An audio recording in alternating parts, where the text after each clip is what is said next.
रात की snow storm के बाद देखते हैं हालत क्या है।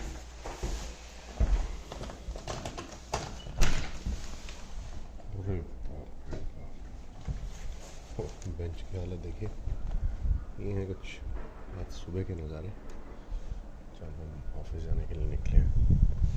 अब इसी में से जाना पड़ेगा, देखते हैं आगे क्या होता है। स्काई काफ़ी क्लियर है आज, ओपन लग रहा है। इट्स क्वाइट विंडी बट ठंड है। चलिए निकलते हैं आगे। बेंच को देख लीजिए एक बार, बेंच प्रेस हो गई। Bye bye.